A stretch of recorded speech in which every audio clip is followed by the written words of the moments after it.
Hermanos, este tema es un tema muy importante para saber dónde se encuentra la verdad.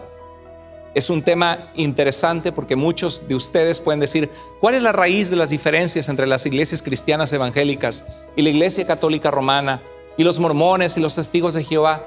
¿Sabes cuál es la diferencia? La fuente de autoridad. ¿Qué nos rige?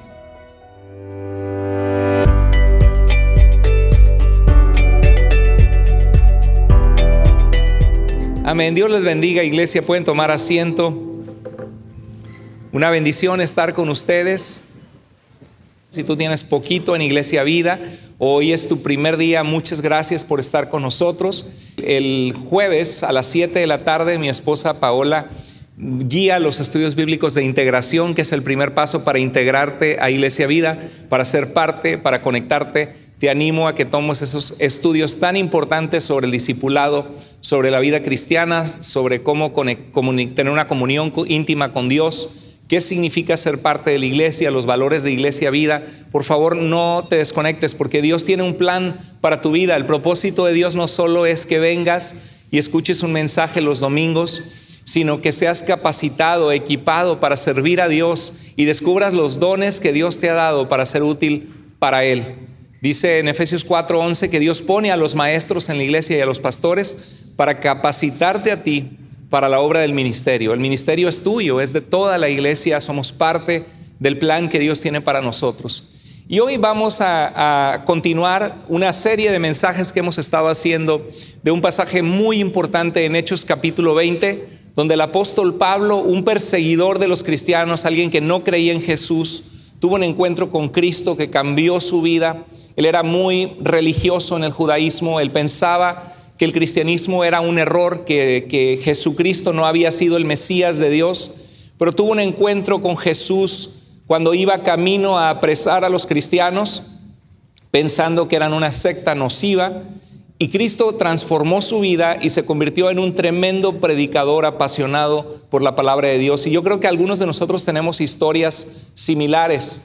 Yo sé que aquí mismo hay gente que alguna vez usted era muy crítico de los cristianos, o quizá algunos de ustedes, como tuvimos el testimonio hace el año pasado del ateísmo al cristianismo, 27 años, nuestro hermano Dante, y el Señor alcanzó su vida y ahora es una persona apasionada por el Señor. Y sé que aquí hay personas que antes se burlaban de los cristianos o tenían temor de los cristianos, pero Dios ha transformado sus vidas y han encontrado un tesoro. Porque cuando uno se encuentra con Dios a través de Jesucristo, realmente encontramos un tesoro en nuestras vidas. Algo que nos damos cuenta que nada de lo que el mundo nos puede ofrecer se compara con la plenitud que da el tener una relación personal con el Dios que hizo la vida. Qué maravilloso saber que el Dios que hizo la vida te ama, te conoce por tu nombre y que tú puedes tener una relación con Él y puedes tener la promesa de vida eterna en Jesucristo. Y este pasaje de Hechos 20, Pablo se está despidiendo de los cristianos que eran los líderes de la iglesia de Éfeso, que él había dedicado 3 años a enseñarles la palabra de Dios, el evangelio de Jesucristo, y se despide con ellos abrazado, llorando porque no van a volver a ver su rostro, porque él va camino a Jerusalén, donde va a ser apresado y encarcelado por causa de Cristo. Así que si tú has recibido un poquito de crítica de tu familia, el aleluyo, el aleluyita, el pastor, quién sabe, porque algunos nada más comienzan con Dios y ya te empiezan a decir hasta pastor, ¿verdad? Si alguien te ha agarrado a carrilla, decimos en México, que te está molestando por ser cristiano, o alguien de tu familia te ha molestado, sabe que Cristo nos advirtió que en una familia estarían divididos por causa de Cristo y que seríamos rechazados por causa del nombre de Jesús. Pero dice que no debemos desanimarnos, sino que tenemos que tener alegría de sufrir por causa de Jesús, de ser considerados dignos de sufrir. Así que no se compara lo que nosotros hemos recibido a lo que recibió el apóstol Pablo, apedreado, golpeado. Y aquí se despide de esta iglesia y en Hechos 20:28 les dice algo muy importante a los líderes de la iglesia. Les dice: tengan cuidado de sí mismos y de toda la congregación. Y la semana pasada decíamos que cuando Dios nos empieza a llamar a un ministerio, hubo un tiempo en que yo no sabía que yo iba a ser pastor. Yo era un jovencito que Crecí en una familia donde mi papá vino del catolicismo romano al cristianismo, mi mamá del judaísmo. Mi mamá no creía en Jesús. La primera vez que le hablaron de Jesús dijo: a mí no me hable de Jesús, no me lea del Nuevo Testamento. Pero Dios transformó la vida de mis padres, y a los 14 años de edad abrí la Biblia y comencé a leer el Evangelio de Juan capítulo por capítulo. Me impresionó el capítulo 1, donde decía que en el principio era la palabra o el verbo era con Dios y el verbo era Dios, y todo lo que existe fue creado por Él, y nada de lo que es hecho hubiera sido hecho sin Él. Y dice: y aquel verbo, aquella palabra de Dios se hizo carne y habitó entre nosotros, y vimos su gloria, gloria como del único del Padre, lleno de gracia y de verdad. A Dios nadie le vio jamás, mas el unigénito Hijo del Padre le ha dado a conocer. A los suyos vino, pero los suyos no le recibieron. Mas a todos los que le recibieron, a los que creen en su nombre, les dio el poder de ser hechos hijos de Dios. Y comencé a leer el Evangelio de Juan, y me impactó mucho el capítulo 14, cuando Jesús decía: yo soy el camino, la verdad y la vida. Hay mucha gente que está confundida en estos tiempos, porque de verdad está para que te explote la cabeza con tantas religiones y sectas y personas que dicen tener la verdad, y cuando no sabes ni por dónde empezar, parece un laberinto que dices: ¿cómo sé que estoy en la verdad y que no me engañen? Y ese pasaje es muy clave, porque Jesucristo dijo: yo soy el camino. Si quieres saber cuál es el camino a la verdad, cuál es el camino para llegar a Dios, Jesús dijo: yo soy el camino, yo soy la verdad y yo soy la vida. Y dice: nadie llega al Padre si no es por mí. Y Felipe le dice: Señor, muéstranos al Padre y nos basta. Y Jesús le dice: Felipe, hace tanto tiempo que estoy con ustedes y aún no me conoces. Y a los 14 años yo dije: yo no quiero tener una fe religiosa solo porque mis padres son cristianos, sino porque yo quiero ser una persona que es hijo de Dios y tiene una convicción propia. Y le entregué a Cristo mi vida a través de leer la Biblia. La Biblia ha sido muy importante para mi vida, porque me ha guiado a la verdad, me ha guardado de cometer errores costosos, me ha guiado a aprender a esperar en Dios, me ha corregido, me ha instruido, y realmente todo lo que tengo se lo debo a Dios. Y cuando yo servía al Señor, pues me involucraba en mi iglesia, trataba de apoyar la visión de nuestra iglesia. Empecé a enseñar una clase de apologética, defensa de la fe, y me fascinó, porque Dios me permitió tener la carrera de licenciado en Derecho. Yo no sabía que yo iba a ser pastor, pero yo quiero decirte que Dios llama personas entre nosotros. Dios, quizá aquí hay alguien que vas a ser pastor y no lo sabes. Y dices: es que no me veo digno, pero déjame decirte que es un privilegio servir a Dios y vivir en el centro de su voluntad. Porque lo que hacemos para Dios hace eco en la eternidad. Lo que hacemos para Dios es algo que tiene consecuencias eternas. Y dice la Biblia que algún día el Señor va a decir, en la parábola de los talentos: bien, buen siervo fiel, o buena sierva fiel, sobre poco has sido fiel, sobre mucho te pondré, entra en el gozo de tu Señor. Y eso aspiramos nosotros, vivir una vida que hace impacto en la eternidad. Y yo sé que algunos de ustedes quizá Dios les va a llamar como pastores, otros como líderes de jóvenes, otros como líderes de facilitar un grupo de estudio bíblico. Ayer me contactó una persona en La Pampa, Argentina, y me platicaba que no hay iglesias sanas alrededor, que donde quiera que va escucha falsa doctrina, que hay mucha necesidad de Dios, y que no sabe si Dios le está llamando, pero él ve esa necesidad de hacer algo y ver cómo le podríamos ayudar. Me puse en contacto con él. Qué lindo que después Dios nos ayude, nos use a ayudar a personas en otras partes que se desarrollen como siervos de Dios. Pero hay mucha necesidad. Y en este pasaje Dios usa a Pablo para decirle a estos líderes: tengan cuidado de sí mismos. Tenemos que vernos en el espejo, porque somos seres humanos imperfectos y Dios quiere usar tu vida. Nunca permitas que tu pasado, que tu lucha con el pecado te detenga de entregarte a Dios y de permitir que Él obre en tu corazón y te transforme para ser un vaso limpio de honra, usado para Dios. Pero a veces tenemos que vernos en el espejo y decir: Señor, ¿cómo está mi corazón? ¿Cómo está mi vida? Yo te sirvo en este ministerio, yo quiero servirte, yo quiero iniciar un estudio bíblico con mi familia, pero yo sé que soy imperfecto, yo sé que fallo.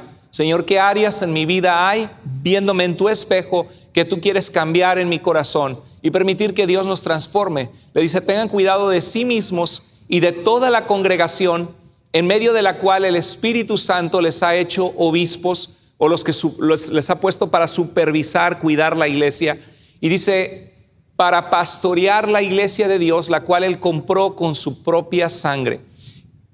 ¿Cuál es el precio que Dios pagó para que nosotros fuéramos perdonados de nuestros pecados? Nuestros pecados nos excluían de la presencia de Dios y te condenaban a una eternidad.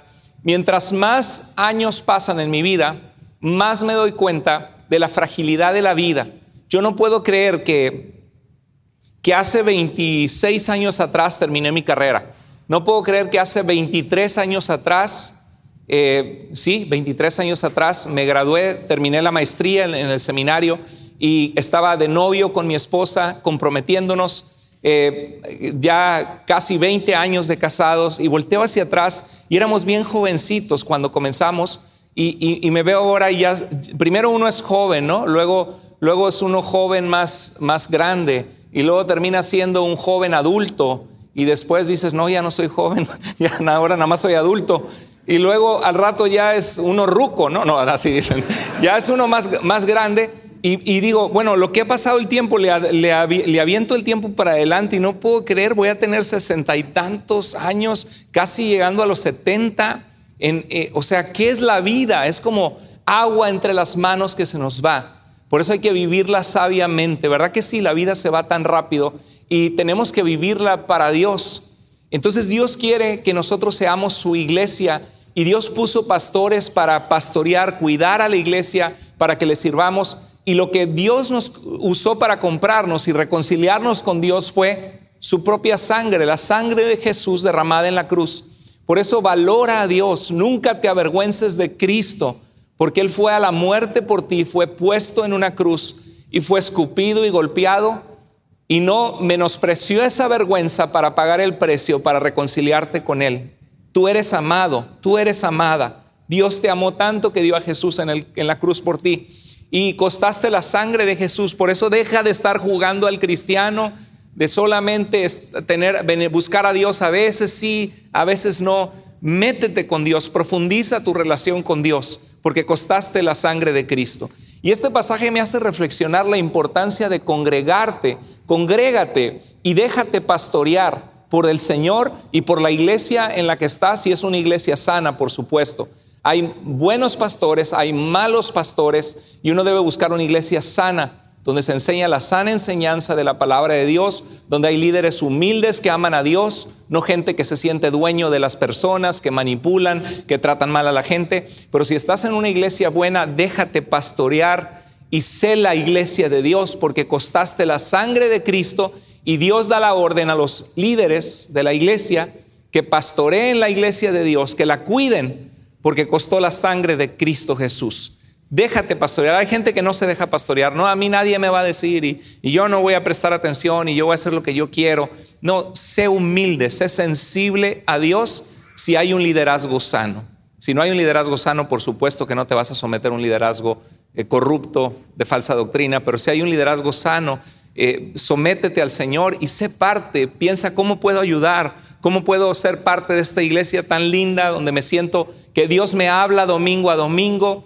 Cuando veo el amor de Dios, Dios transformando vidas, ¿cómo puedo invitar personas, usar mis dones para servir a Dios donde hay necesidad? Yo quiero ser parte, apoyando con tus recursos para que Dios sostenga la obra, los gastos semanales, mensuales de la obra que Dios nos ha dado tan bonita. Sé parte y apártate del pecado, vive para Dios, porque costaste la sangre de Jesús. El verso 29 de Hechos 20 dice: sé que después de mi salida vendrán en medio de ustedes falsos maestros, o sea, personas que van a enseñar cosas erradas, cosas que son mentira, cosas que no son exactas, que no son correctas, o que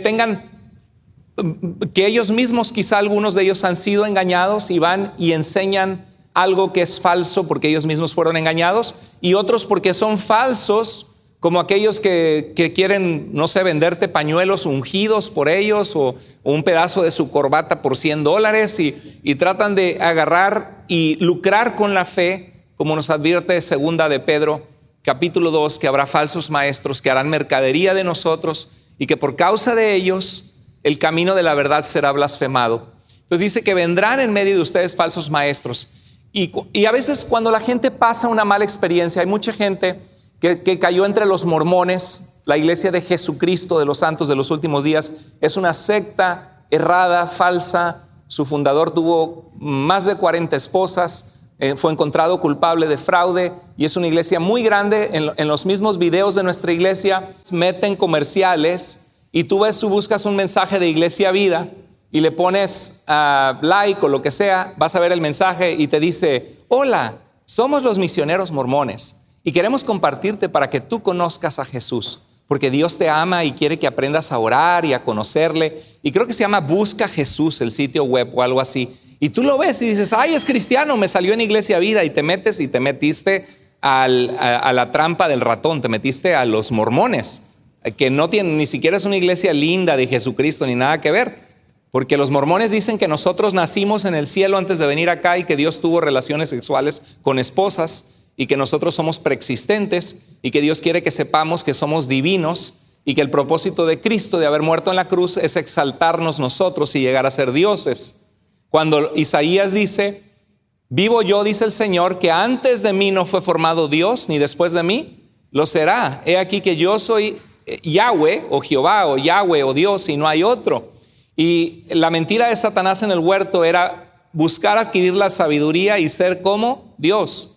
El mormonismo es una religión de Satanás. Está torciendo lo que el cristianismo y el judaísmo han creído por miles de años y apenas surgida hace 150 años atrás por un engañador. Entonces, mucho cuidado con eso. Se ve muy bonito, pero es venenoso. Hay cosas así químicas, ¿no? que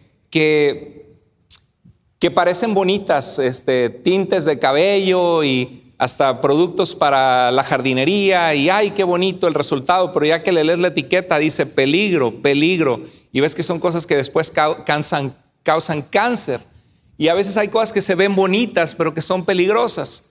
La Biblia nos dice que vendrán falsos maestros. Yo quiero animarte que si estuviste en un lugar donde te engañaron, donde te trataron mal, donde te sentiste tonto, porque uno se puede sentir tonto. Estuve ahí, me la creí y era puro cuento, o me engañaron, o el pastor andaba mal, o este líder me hizo daño.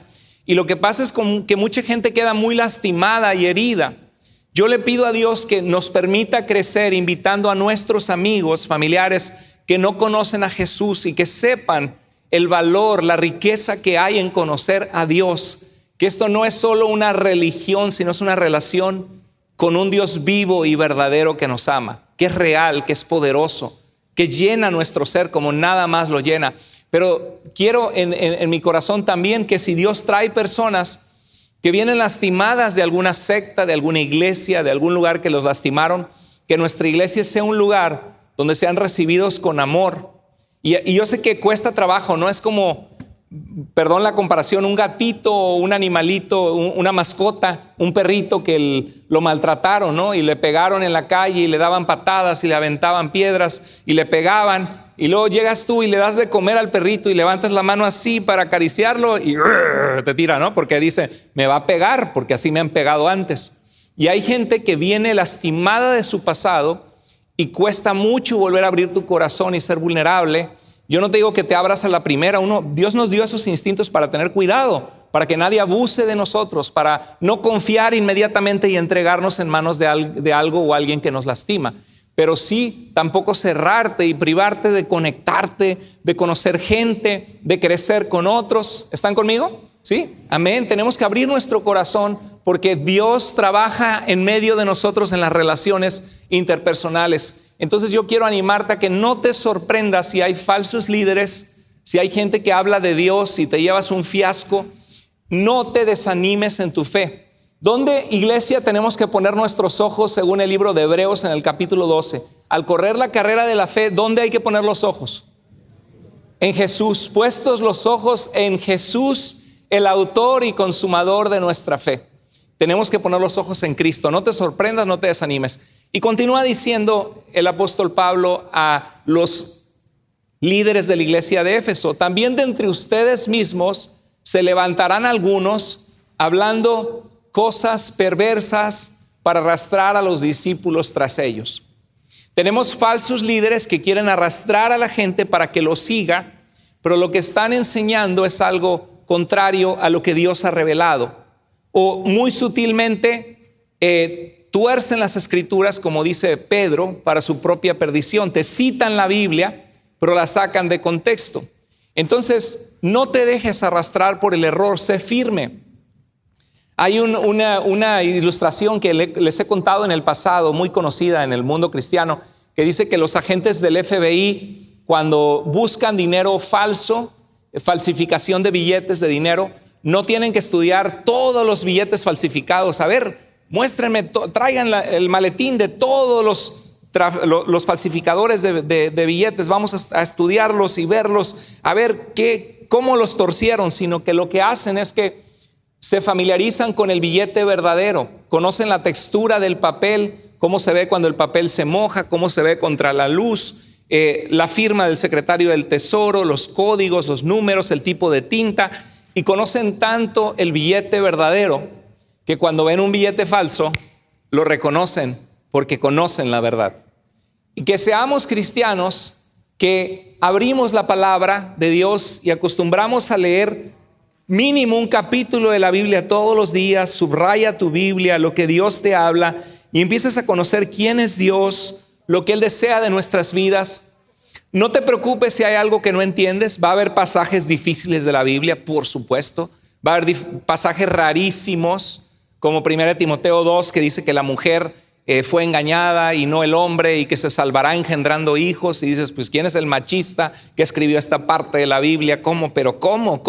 Cuando encuentras algo raro en la Biblia, generalmente hay algo raro. Generalmente hay algo que no estás entendiendo del contexto, o en este caso, lo que Pablo estaba combatiendo de la falsa doctrina en Éfeso, en la carta a Timoteo, que había una adoración a la diosa Artemisa, y algunas mujeres querían tomar autoridad sobre los hombres para menospreciarlos, y tenía que ver con todo este contexto. Tengo un video allá en mi canal de Carlos Andrés Moore. Los que no se han suscrito, por favor, vayan, porque hay muchos recursos ahí. Carlos Andrés Moore, póngale suscribirse y póngale like a los videos, porque hay videos de mucha enseñanza por diferentes temas, y ahí puedes tú profundizar más en este tipo de temas. No te dejes arrastrar por el error, familiarízate con la verdad, conoce la verdad. Nadie leyendo la Biblia se vuelve mormón. Nadie leyendo la Biblia solamente se vuelve testigo de Jehová. Nadie leyendo solamente el Nuevo Testamento termina de leerlo y dice, tengo que rezar a la Virgen María para pedirle que interceda por mí en el cielo. ¿Dónde? ¿En qué pasaje de la Escritura dice eso? Cuando dice Dios, clama a mí, yo te responderé. Y dice Jesús, el que a mí viene no lo echo fuera. Y todas las oraciones de la Biblia son a Dios, a Dios, a Dios. Ninguna oración a ningún hombre en el cielo. ¿De dónde salió esa enseñanza? ¿De dónde? Nadie leyendo la Biblia termina y dice, tengo que declarar. Vamos a declararlo. Declaramos sanidad en el nombre de Jesús y declaramos que tengo el trabajo. A ver, pasamos al frente para tumbarlos en el Espíritu Santo y que se caigan. ¿Pero dónde viene eso en la Biblia? O sea, nadie leyendo la Escritura termina con ese tipo de convicciones. Son las prácticas, las tradiciones y las experiencias que moldean las convicciones de las personas en vez de la Biblia. Ahorita está muy de moda lo de raíces hebreas, y a Jesús no le dicen Jesús, sino Yeshua Hamashiach, y ya no le dicen Dios, sino Elohim, o el Eterno, y que hay que estudiar la Torá, y claro que la Torá, los libros de la ley son palabra de Dios, pero ¿dónde en el Nuevo Testamento se dice que Pablo les enseñó a los gentiles a circuncidarse, a guardar el Shabbat, a guardar las fiestas, a no comer animales inmundos? En ningún lado. La única razón por la que termina la gente en esos movimientos muy convencida, aferrada, es porque escucha horas y horas de videos de YouTube y empieza a ver las cosas así. Igual la gente que se mete a New Age, ¿no? Que el tercer ojo, y que hay que despertar la conciencia y conectarnos con el universo, y que Jesús fue un maestro ascendido. ¿De dónde sacas esas tonterías? Leyendo el Nuevo Testamento, la palabra más segura, no hay nada de eso. Entonces la gente termina en el error por escuchar a los falsos maestros. De entre ustedes mismos se levantarán algunos hablando cosas perversas para arrastrar a los discípulos tras ellos. ¿Cómo quisiera que la gente leyera más el Nuevo Testamento y dijera, ¿cuál es la esencia de este mensaje? Abro Marcos y dice que llegó Jesús predicando el evangelio y diciendo, arrepiéntanse porque el reino de Dios se ha acercado. Veo que las parábolas de Jesús constantemente eran del reino de Dios.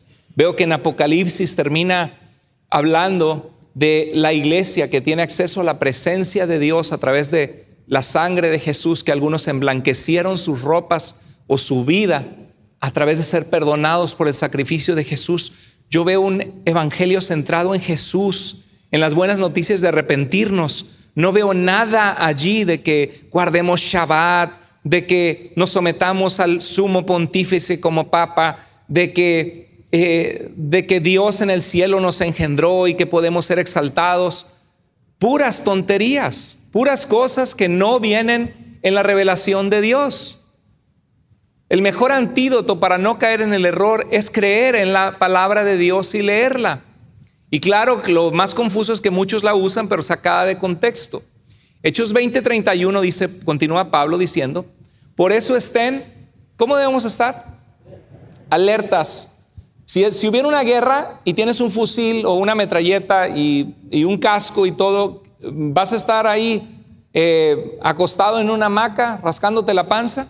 ¿O vas a estar alerta porque sabes que hay guerra, que en cualquier momento te puede llegar un dron, como en Ucrania, en Rusia, tienes que estar alerta porque te pueden matar en cualquier momento? Estar alerta es estar vigilante. Y si oyes algo que suena raro, como que no es bíblico, presta atención, así como el chapulín colorado. Mis antenitas de vinil me dicen, ¿no? Estoy detectando, ¿se acuerda? Trate usted de ejercitar el discernimiento espiritual. ¿Y cómo lo vas a ejercitar si no conoces la palabra de Dios? Entonces dice, estén alertas, recordando que por 3 años de noche y de día no cesé de amonestar a cada uno con lágrimas. O sea, y la pregunta es, ¿qué les amonestaba? ¿Usted cree que Pablo nada más se sacaba de la manga las cosas? ¿O Pablo caminaba con Dios y conocía las Escrituras? Era un hombre lleno del Espíritu Santo y hablaba palabras de Dios a la gente. Y dice el verso 32, este es el centro de nuestro mensaje hoy. Dice, ahora los encomiendo ¿a quién? Los encomiendo a la Santa Madre Iglesia. Los encomiendo al cuerpo gobernante, al gobierno de Jehová Dios en la tierra de los testigos de Jehová. Los encomiendo a los apóstoles y profetas mormones. Los encomiendo a Dios. ¿Y a qué más? Y a la palabra de su gracia. La gracia es que no lo merecemos. Tú y yo no merecemos que Dios se haya revelado a nosotros y que nos ame, que nos haya creado, que nos haya formado, que nos haya perdonado nuestras indiferencias hacia Él, nuestros pecados, nuestras ingratitudes. Y aún así el Señor nos ama y nos envió su palabra de gracia en Jesús para salvarnos. Dice que es poderosa para edificarlos. ¿Sabes lo que significa edificarte? Construirte. Dios no quiere dejarte donde estás, Dios quiere construirte. ¿Cuántos de ustedes saben que están en construcción por Dios? Nada más que algunos de ustedes no se dejan construir por Dios. Nada más ahí como que, ay Dios, a ver que a lo que hay tú puedes hacer en mí, pero no se ponen dispuestos a que Dios trabaje. Entonces Dios, la palabra de su gracia que es poderosa para edificarlos, construirlos y darles una herencia. ¿A cuántos de ustedes les gustaría recibir una herencia? Y imagínense cuánto más importante es la herencia de la vida eterna en Dios, una herencia entre todos los que han sido santificados. ¿Qué significa eso? Que han sido apartados para ser de Dios. Entonces aquí veo algo muy importante. Pablo los encomienda a Dios y a la palabra de su gracia. Yo quiero animarte hoy a que te aferres a Dios y que te aferres a su palabra, a su mensaje, a su verdad.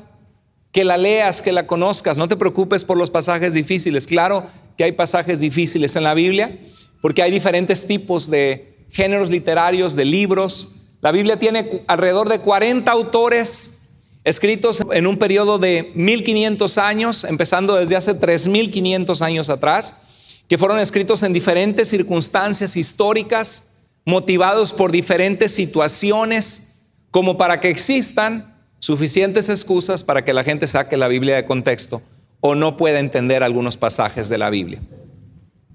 ¿Los encomiendo a quién? A Dios y a su palabra, su evangelio atestiguado en las Escrituras. Quiero preguntarte, ¿qué o quién determina la verdad que debemos creer? Es una pregunta epistemológica. La epistemología es una de las ramas de la filosofía. La filosofía tiene ramas y una de las ramas de la filosofía, como la ética, el cómo debemos comportarnos, una de las ramas es qué debemos creer, que es la epistemología. Es una palabra que suena muy así y a mí me encanta esa rama filosófica porque es qué cuenta, qué constituye un conocimiento verdadero, cómo sé que estoy en la verdad. Y la pregunta es, ¿quién determina en los cristianos y en el cristianismo, quién determina la verdad que debemos creer y cómo debemos vivir? No dijo Pablo, los encomiendo a la madre iglesia, ¿verdad que no? Los encomiendo a Pedro y a los obispos. ¿Podría haber dicho eso si Jesús había dejado a Pedro como el primer papa? Bien interesante porque muchos católicos romanos apuntan a Mateo capítulo 16, donde Jesús pregunta, ¿quién soy yo? Y Pedro le dice, tú eres el Cristo, el Hijo del Dios viviente. Bienaventurado eres Pedro, porque no te lo reveló carne ni sangre, sino mi Padre que está en los cielos. Y yo te digo que tú eres Pedro, y sobre esta piedra edificaré mi iglesia, sobre esta roca edificaré mi iglesia. Y es anacronístico usar ese pasaje. Anacronístico significa que se está utilizando fuera de tiempo. Están trayendo, una vez que surge la institución del papado en la Edad Media, tratan de anclarlo en el apóstol Pedro. Pero eso siglos después, no inmediatamente. Cuando tú lees los primeros cristianos, nada dicen de un papa en Roma. Ignacio de Antioquía escribe una carta a Roma y ni siquiera manda saludos al obispo de Roma. Clemente de Roma escribe una carta a los corintios y nunca les dice yo soy el papa o por mi autoridad papal. Eso no existe en los primeros años del cristianismo. Entonces no dice los encomiendo a la madre iglesia, no dice los encomiendo a Pedro y a los obispos, no dice los encomiendo a la santa tradición, los encomiendo al cuerpo gobernante, al magisterio de la iglesia. ¿Qué dijo Pablo? ¿A quién nos encomienda? A Dios y a su palabra. Eso no significa que uno dice yo solito no necesito de iglesia. No, Cristo instituyó su iglesia. La iglesia es la gente. Y la Biblia nos llama a que Dios puso pastores y maestros para equipar a los cristianos para la obra del ministerio. Es la voluntad de Dios que tú seas parte de una iglesia sana y que tú seas un cristiano sano dentro de tu iglesia. Pero no es una autoridad suprema de Pedro y los obispos o una iglesia como una institución, porque en la Biblia la iglesia es la gente, somos nosotros. Mira, en Hechos 20:20 dice, había dicho Pablo, no he vacilado en predicarles todo lo que les fuera de provecho, sino que les he enseñado públicamente y en las casas. Y luego dice en Hechos 20:27, no rehuí declararles todo el propósito, consejo, designio de Dios. Pablo estuvo con ellos, a ver quién se acuerda. ¿Cuánto tiempo estuvo en Éfeso Pablo? ¿Quién se acuerda cuánto? 3 años, exacto, muy bien, si están prestando atención. 3 años. Entonces Pablo, ¿usted cree que les enseñó las escrituras o solo lo que se le ocurría? ¿Qué piensa? Les enseñó las escrituras y mostrar con las escrituras que Jesús era el Mesías.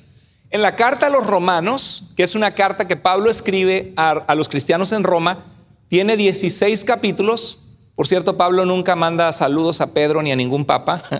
La carta a los romanos contiene 60 a 84 citas y alusiones al Antiguo Testamento, llena de las escrituras, llena de los salmos del profeta Isaías, de citas directas de las escrituras. ¿Cuál era la autoridad para el apóstol Pablo? La palabra de Dios.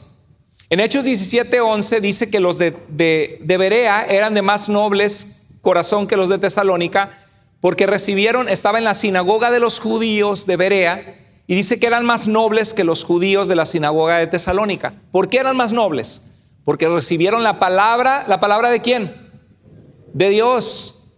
del mensaje de Jesucristo, del Evangelio y la revelación de lo que Dios anticipaba en los profetas, con toda solicitud, sea así en tu corazón. Ten solicitud, ten un corazón abierto, decir: Señor, yo quiero que tú hables a mi vida, que tú me transformes, que tú me uses, Señor. Yo quiero escucharte y conocerte.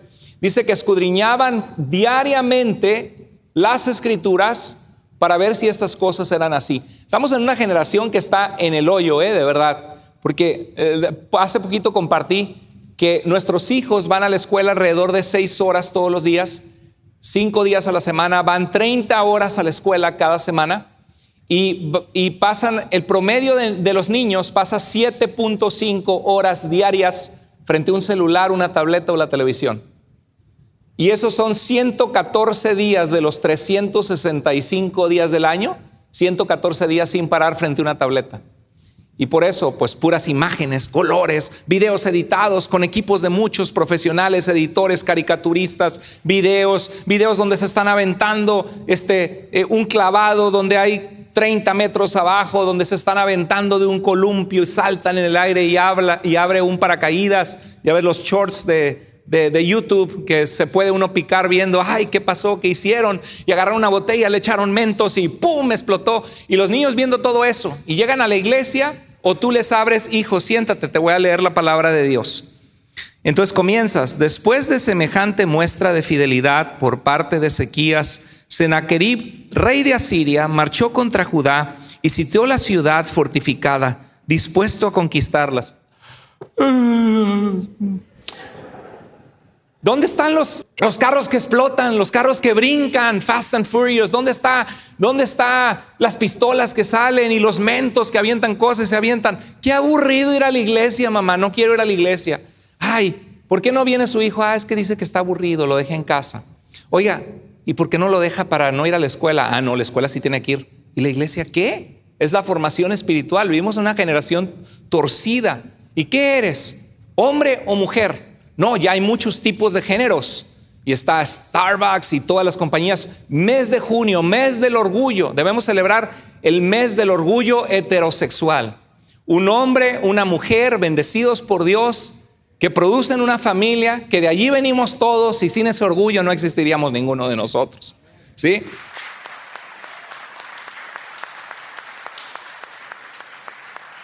Día de la Madre, un día. Día del Padre, un día. Resurrección de Cristo, un día. Navidad, un día, aunque sí hay una temporada de compras, pero generalmente es un día. Y de repente salen con esta cosa: mes del orgullo.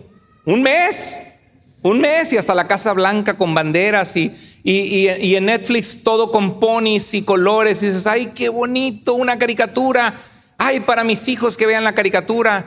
Y ya no es Adán y Eva, sino Adán y Esteban, y ves puras cosas que no son correctas, distorsionadas. Ahora, respetar a la gente que tiene esas inclinaciones, sí. ¿Por qué? Porque Dios nos dio la libertad de vivir como queramos. Quieren tener derechos de visita y heredarse y eso, dale sus derechos. Pero no me indoctrines a mis niños de 3 y 5 años y les distorsiones la mente de qué es la sexualidad humana.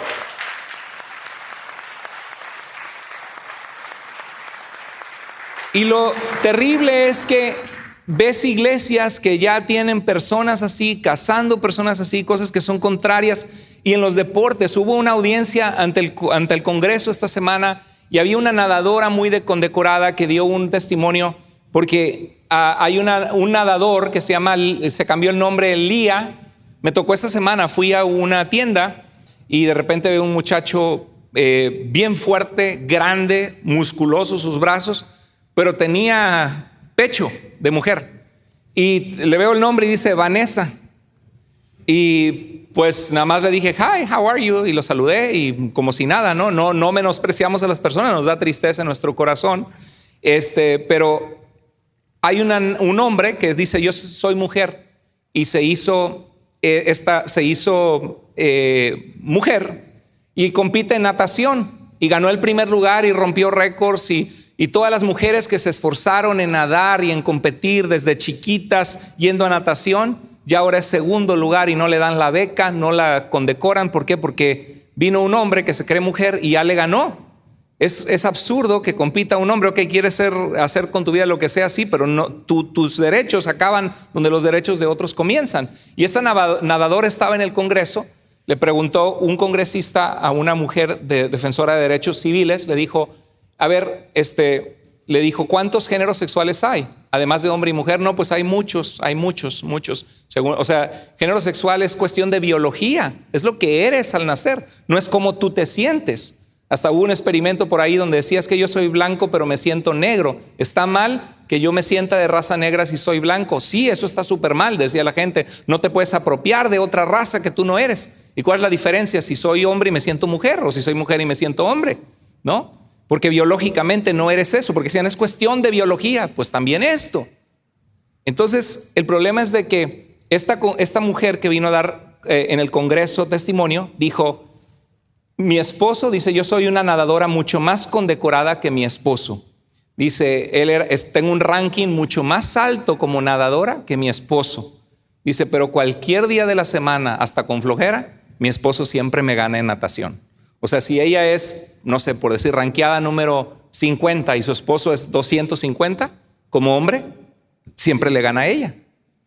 Vi una foto de un motociclista y estaba lleno de ciclistas, de gente en bicicleta, y se ve el motociclista y dice, motociclista que se cree ciclista gana el Tour de Francia.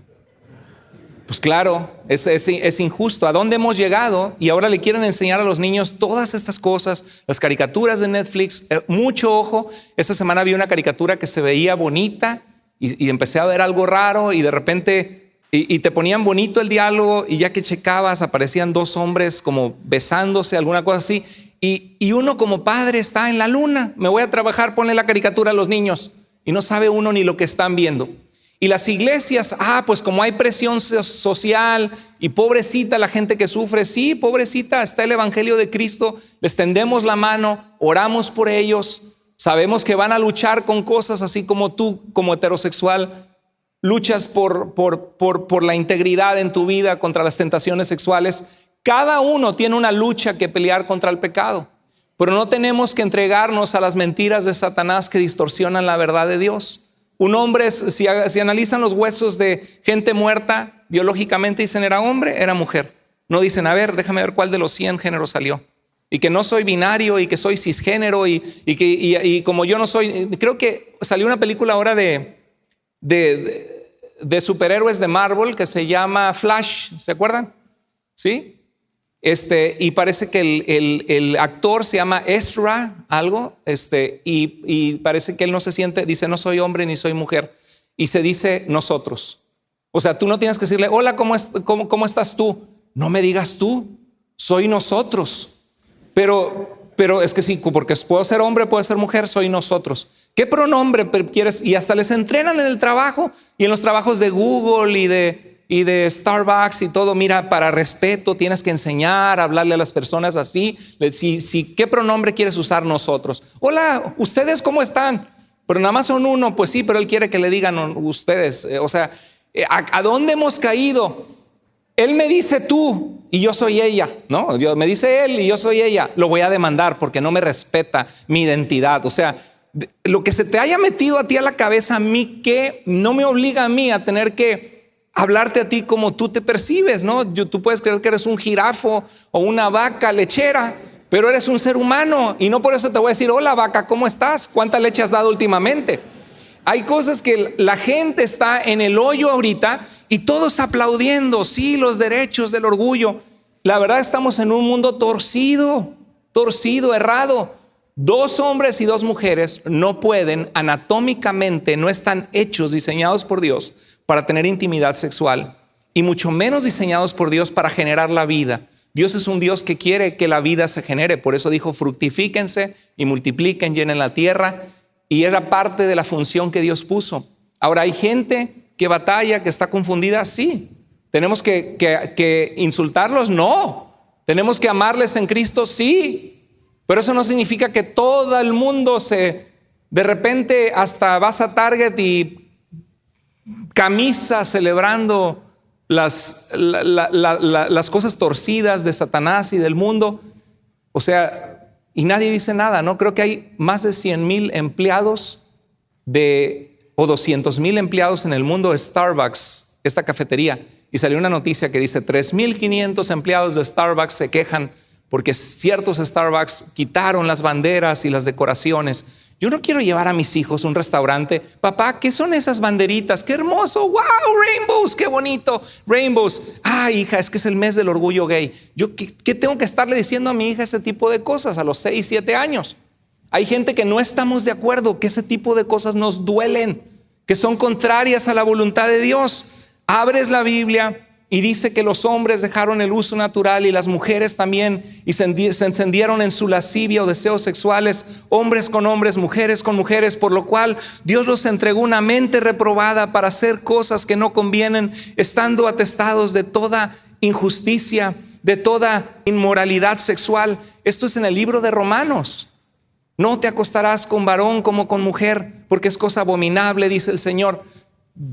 Aquí está, no, pero es que la sexualidad no importa para entrar al cielo, no, Dios ve el corazón. Claro que Dios ve el corazón, pero ¿qué dice 1 Corintios 6? ¿No sabéis que los inmorales, los borrachos, cuidado con eso, que los homosexuales no entrarán en el reino de los cielos?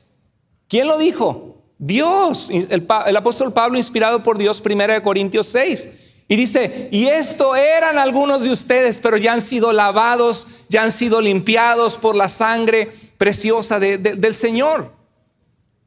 Ahora, ¿Dios ama a la gente? Claro, a todos. ¿Tenemos que respetarlos? Sí. Pero no seamos de que hay mucha presión por todas partes. No voy a abrir mi boca porque va a decir que soy homofóbico. No voy a abrir mi boca.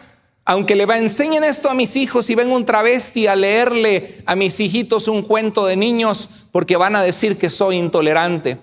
Pero ellos sí empujan y empujan y empujan su agenda, y uno pareciera que 50% de la población es homosexual, cuando solo originalmente era 2%, creo, o menos, y ahorita cada vez hay más porque los niños se confunden. Pues mira, veo esta película, esta caricatura, a lo mejor mi mejor amigo y yo podemos casarnos porque me la paso súper bien cuando voy a jugar fútbol con él.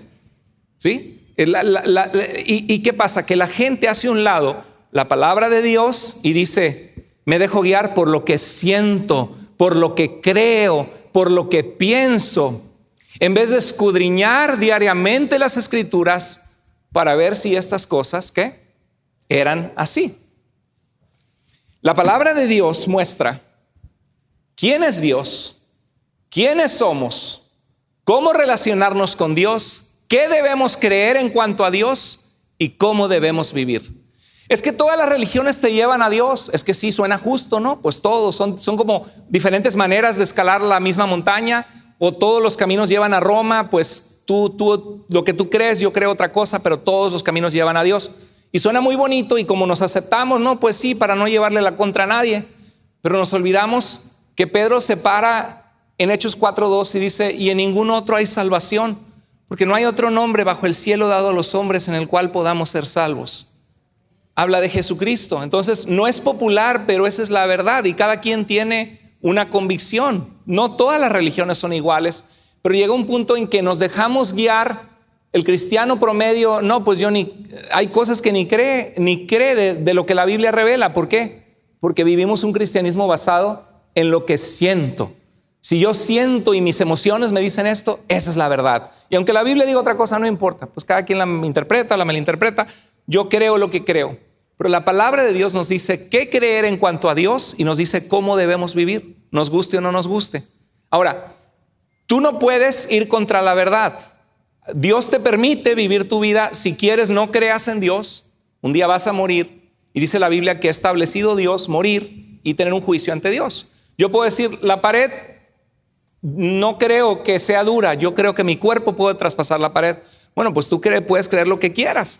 Dale con todo y vete de frente contra la pared. Vas a aprender con el dolor, te vas a dar de golpes y te vas a dar cuenta que duele y que no puedes. Es que yo puedo volar, pues aviéntate de un precipicio y vas a ver que no puedes. Y así tú puedes creer lo que tú quieras de la Biblia, pero algún día, si realmente es la verdad, te vas a encontrar delante de Dios y te vas a dar cuenta que estás todo lleno de heridas, de golpes, porque pasaste por alto los principios de Dios, porque quisiste hacer lo que se te dio la gana. Es que yo con mi religión así estoy bien, así estoy cómodo, nada más voy a veces, pero yo creo lo que yo quiero creer.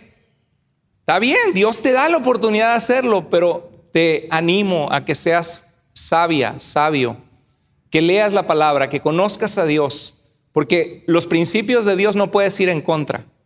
O los obedeces y te bendicen, o violas sus leyes de Dios y te das en la torre, te vas a golpear, te va a causar dolor en la vida. Segunda de Pedro 1:19 dice, tenemos la palabra profética, ¿qué?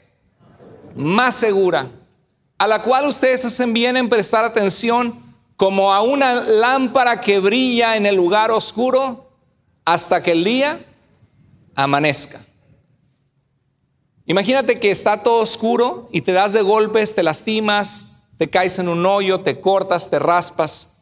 Bueno, la Biblia es como una lámpara que en medio de la oscuridad de este mundo nos alumbra para saber dónde caminar. Dice la Escritura, lámpara es a mis pies tu palabra y lumbrera a mi camino. Y dice la Biblia que porque amamos la palabra, dice, ha aborrecido todo camino de mentira. Dios nos guarda. ¿Cuál es la palabra profética más segura? El magisterio de la Iglesia Católica Romana es el cuerpo gobernante de los testigos de Jehová, los apóstoles de los mormones. No, es las Escrituras. La palabra profética más segura, y es el mensaje del evangelio que hemos creído, la palabra profética más segura. Romanos 3:2, Pablo dice, a los judíos se les confiaron, ¿qué cosa? Las palabras mismas de Dios. Para Pablo, ¿qué era la Biblia? ¿Qué eran las Escrituras? Las palabras mismas ¿de quién? De Dios. En 2 Timoteo 3:15 dice, desde tu niñez conoces las sagradas Escrituras que pueden darte la sabiduría necesaria, ¿para qué? Para la salvación mediante la fe en Cristo Jesús. Porque toda la Escritura es soplada de la boca de Dios, Dios es su autor, es inspirada por Dios y es útil, tiene un propósito, una utilidad. ¿Útil para qué? Enseñar cosas que no sabías cómo vivir o qué creer de Dios, para reprender, te corrige y para decirte estás mal, te llama la atención Dios y luego te corrige y te dice no es por allá, es por acá el rumbo. Esto que tú crees es mentira. Y si crees la mentira, tarde o temprano te va a lastimar tu vida, te vas a dar contra la pared. Para corregir y para qué? Instruir, enseñarte en vivir una vida ¿qué? Justa.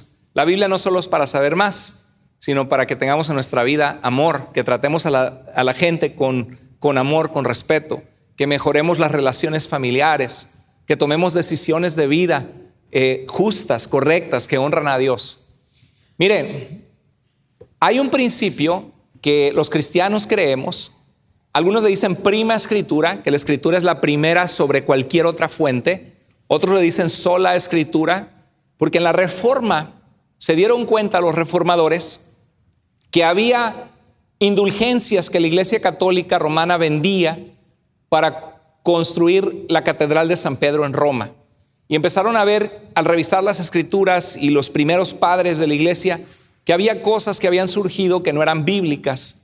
Y por eso Martín Lutero, cuando le dijeron que renunciara a sus escritos, dice, si se me muestra con las escrituras que yo estoy mal, pues voy a renunciar. Dice, pero a menos que se me muestre con las escrituras, mi conciencia está sujeto a la palabra de Dios. Y aunque me maten, en pocas palabras dijo, esta es mi posición.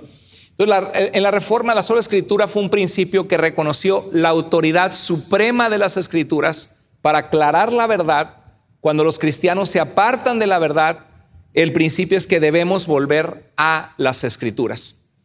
Las escrituras son inspiradas por Dios. ¿Sabías tú que más de 2000 veces la Biblia dice así dice el Señor? Más de 2000 veces dice así dice el Señor. Es palabra de Dios.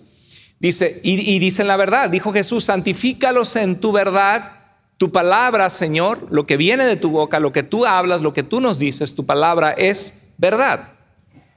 El Nuevo Testamento es el único testimonio de los apóstoles que estuvieron con Jesús, veraz, porque fue escrito por los mismos apóstoles. En Hechos 2:42, ¿cómo se mantenía la iglesia? ¿Se mantenían cómo? ¿Firmes en qué? En las enseñanzas de los apóstoles. En Efesios 2:20 dice que somos edificados ¿sobre qué? El fundamento de los apóstoles. ¿Quiénes eran los apóstoles? Y alguien dijo, ¿qué eran las epístolas? Las esposas de los apóstoles. No, las epístolas eran las cartas. Los apóstoles eran los discípulos de Jesús que Jesús enseñó por 3 años y los comisionó y los envió a enseñar y a predicar la verdad. Y porque estuvieron con Jesús, Jesús oró y dijo, me voy, pero no los dejo solos. Les dejo al Consolador, el Espíritu Santo, que les guiará ¿a qué? A toda verdad. Y esos apóstoles, por ejemplo, el Evangelio de Marcos, la historia de la iglesia dice que probablemente Juan Marcos era sobrino de Bernabé, estuvo con Pablo y Bernabé en los viajes misioneros. El primer viaje misionero le entró miedo y se apartó, pero Dios trabajó en su vida. Y dice la tradición de la historia de la iglesia que Juan Marcos, el Evangelio se lo dictó el apóstol Pedro. Mateo fue uno de los apóstoles de Jesús. Lucas no fue apóstol, pero fue compañero de Pablo, investigó todas las cosas con los apóstoles desde su origen. Y Juan sí fue el discípulo amado que Jesús amaba. Mateo, Marcos, Lucas y Juan son los únicos evangelios del primer siglo. Cuando tú escuchas programas de Discovery Channel, el libro de Da Vinci Code, y te dice que había otros evangelios, el evangelio de María Magdalena y de Felipe, no les creas, es puro cuento. Son documentos 300 años después, 200 años después de una secta gnóstica falsa, y no eran los evangelios que fueron recibidos en el primer siglo. La iglesia debe permanecer en la enseñanza de los apóstoles, porque los apóstoles estuvieron con Jesús. Y Jesús dijo, vayan y hagan discípulos de todas las naciones, enseñándoles que guarden, ¿qué cosa? Todo lo que yo, dijo Jesús, les he mandado. ¿Y cómo vamos a saber qué mandó Jesús o qué enseñó Jesús? Si no estuviéramos directamente escuchando un testimonio fiel de aquellos que escucharon de los labios de Jesús sus enseñanzas. Cuando tú ves a Jesús hablar, Jesús jamás dijo, yo les dejo a mi madre, ¿no? En la cruz dijo, madre, he ahí tu hijo, hijo, he ahí a tu madre, y encargó a su madre María, a Juan, que su padre tenía embarcaciones, hijo de Zebedeo, porque sabía que iba a haber financieramente por María. Pero alguien dijo, si Jesús nos dejó a María como madre en ese versículo, entonces también nos dejó a Juan como hijo, porque también dice ahí, he ahí tu hijo, ¿no? Entonces no es un pasaje que diga que nosotros tenemos que ir a María. En ningún pasaje de la Biblia del Nuevo Testamento tú vas a ver que Jesús dejó sacerdotes, que la iglesia se llama católica, que debe haber un papa o una persona como jefe de todos los demás. ¿Pedro tuvo un liderazgo? Claro que sí. Pero nunca ves a todos los demás apóstoles corriendo a los pies de Pedro o reconociéndolo como infalible en lo que él decía o en lo que él enseñaba. Pedro mismo se veía como un siervo de Dios usado por el Señor con su liderazgo en la iglesia primitiva. Y qué interesante, porque no dice se mantenían firmes en las enseñanzas de Pedro, ¿verdad que no? Como papa. Dice, se mantenían firmes en las enseñanzas de ¿qué? Los, plural, los apóstoles. Y luego dice, edificados sobre el fundamento ¿de quién? Los apóstoles, no sobre el fundamento de Pedro o de la Santa Madre Iglesia. Hay un dicho que me gusta mucho que dice, la tinta más débil de color vale más que la mejor memoria. De nada sirve que digan que son tradiciones apostólicas que vienen desde los apóstoles, la asunción de María y los rezos a los santos, cuando no existen en los primeros siglos. Sencillamente no existen. No son tradiciones apostólicas, porque no vienen de los apóstoles, ni fueron las enseñanzas de los apóstoles. Hermanos, este tema es un tema muy importante para saber dónde se encuentra la verdad. Allí voy a dejar este mensaje hoy. Es un tema interesante porque muchos de ustedes pueden decir, ¿cuál es la raíz de las diferencias entre las iglesias cristianas evangélicas y la iglesia católica romana y los mormones y los testigos de Jehová? ¿Sabes cuál es la diferencia? La fuente de autoridad. ¿Qué nos rige? ¿Qué dijo Pablo? ¿A quién les encomendó Pablo a la iglesia y a los ancianos? ¿Les encomiendo a quién? Dijo primero que nada, a Dios y a la palabra de su gracia. Ahí es donde nosotros estamos encomendados. La Iglesia Católica Romana ve como iguales el magisterio. El magisterio son los maestros de la Iglesia Católica, la Iglesia en sus concilios. Dice, no, pero los cristianos creen en el concilio de Nicea en el año 325, sí, pero esa iglesia no era la misma iglesia católica romana actual, creyendo todas las cosas que la iglesia actual cree, que fueron formadas en distintos concilios en el siglo XIII, en el siglo XV, XVI. Las fuentes, el catolicismo lo ve que esto es una fuente, pero no es la única. Para el catolicismo romano está la Biblia, la santa tradición y el santo magisterio. Ahora, el problema es que en la tradición tú ves a los padres de la iglesia que algunos apoyaban una cosa, otros apoyaban otra. Eran hombres de Dios, pero falibles. Fallaban, erraban, interpretaban, a veces acertaban, a veces no. Y es el magisterio el que dice: ignora lo que dijo San Agustín acá, ignora lo que dijo Orígenes acá, ignora lo que dice Tertuliano, pero esto que dijo Tertuliano, esto que dijo Orígenes, esto sí. Igual en la Biblia, pero aquí la Biblia nos dice que solamente vayamos a Dios. Clama a mí, yo te responderé, y no hay ninguna oración a los santos ni a la Virgen. Ah, no, pero eso es lo que nosotros hemos determinado por guía del Espíritu Santo. Entonces nosotros determinamos que esto es lo que se debe creer. Y al final de cuentas, quien tiene la autoridad máxima, cuando tú dices, ¿cuál es la diferencia? Bueno, los católicos romanos y los cristianos creemos en un Dios Padre, creador del cielo y de la tierra. Creemos que Jesucristo murió por nuestros pecados. Creemos que la Biblia es palabra de Dios. Tenemos un montón de cosas en común si nos comparamos con budistas, hindús y otras religiones del mundo. Pero hay cosas diferentes. Bautizan bebés, no bautizan bebés. Vamos solo a Dios. En la Iglesia Católica Romana te enseñan a pedir también la intercesión de los santos y de la Virgen, que ellos interceden por nosotros ante Dios. ¿De dónde vienen esas diferencias? Que el cristiano dice solo Escritura. No es que solamente la Biblia es la única que vamos a tomar en cuenta. También estudiamos la historia de la iglesia, leemos a los padres, pero solamente cuando hay un conflicto entre lo que dicen los maestros de la iglesia, lo que dice los padres de la iglesia, lo que dice la tradición, nosotros decimos, la Biblia es la que tiene la única palabra, porque es la única que es infalible, la única que es llamada palabra de Dios. Los concilios pueden errar, los hombres se pueden equivocar, como la bula de Unam Sanctam de un papa que se llamaba Bonifacio en 1302, dijo que adherirse y sujetarse al papa, al romano pontífice, es necesario para la salvación de la humanidad. Si no te sujetas y no reconoces al papa, te pierdes, según esa bula papal. Y sometía inclusive a los reyes, a un rey que se llamaba Felipe. Eso es algo errado. El magisterio erra. La tradición de nada sirve si no viene realmente desde Cristo. Entonces, ¿qué nos queda? Que la única regla de fe infalible, no la única fuente que es útil, pero la única regla de fe infalible es la Biblia, la palabra de Dios, la que nos indica lo que nosotros tenemos que creer.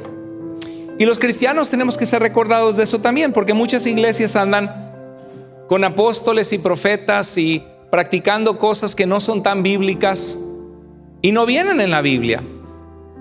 Tenemos que regresar a la verdad de las Escrituras. Hermano, ¿qué aprendimos hoy?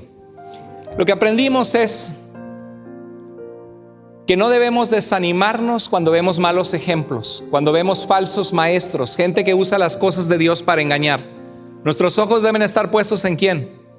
En Jesús, el autor y consumador de la fe. Saber que nosotros somos la iglesia de Dios que Él ganó con su propia sangre. La iglesia es la gente. Y saber que tenemos la palabra profética más segura a la cual debemos estar atentos. Saber que la verdad importa y que la verdad no es cuestión de qué siento, de emociones, de qué va a pensar la sociedad, sino la verdad es la verdad aunque nadie la crea, y la mentira es la mentira aunque todo el mundo la crea.